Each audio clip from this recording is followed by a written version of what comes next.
This is the third edition of SportNXT. Ever since I can remember, I have had sport on my to-do list, to watch it, to play it, to learn from it, to feel completely different from it. I've come from India, Louisiana, Singapore. It's just the right place to meet the sporting fraternity. This is year 3. It's a bit of a school reunion of sports. I think it's a highlight of the sporting calendar. Trying to be at the forefront of technology and innovation, that's something that's very front of mind for us. Women footballers are different. There's this concept of see it, be it, and paying it forward. Access is the currency of journalism at the moment. It's a fantastic symposium for like-minded people who are building and wanting to do things in sport and entertainment. That collision has never been bigger.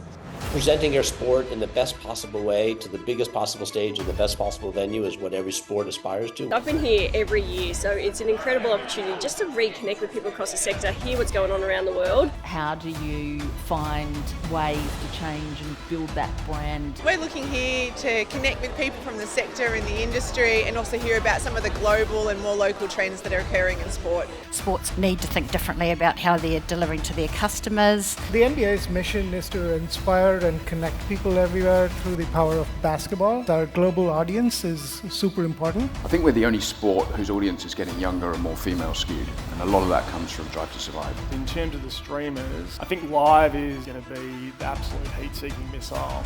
Most people recognize now Qatar for the Men's World Cup. It's so part of their vision as a major player. The currency of the NFL is fans. Never talk about revenue, always talk about where we're trying to accumulate fans and how we accumulate fans. I think you really have to invest in India, show love to India, and India is going to love you back much more. So we have to work more diligently, working harder, and to really have the effort to understand Asian market and Asian brands. Sports tech, investment in sport, women's sport, it's a good couple of days.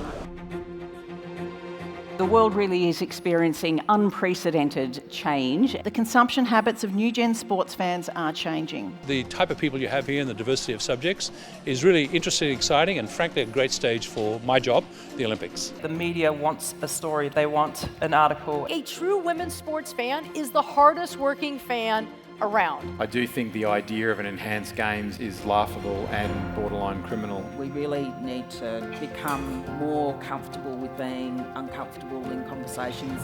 You have to embrace technology, and AI is part of that. The whole experience has to be world class. You know, you're going to have convictions, you've got to push through. I think the one with ESPN was amazing about how they're looking at the new generation of fans. Ask the league commissioner, what is their number one priority?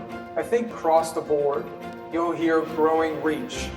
We're always learning and we're always looking in and around Australia but also overseas so that we can grow our sport as well. Melbourne is a beautiful city. The conference is being hosted in a beautiful facility. I look forward to coming back. Brisbane 2032. We're right in the heart of getting our business right, with time ahead of us to deliver the greatest show on earth. I hope there's a whole heap of kids that discover the joy of sport, just running around and doing something that's good for them. The timing of it all, the energy around the city, it's incredible. If you're a sports fan, this is the city that you need to be in, and this is certainly the conference you need to attend. The best thing about it is the creation of contacts, the exploration of ideas. It's just exhilarating. I see loads of wonderful mission statements all over the sporting industry. If you keep it simple and everybody can buy into those principles, then you're bound to be successful.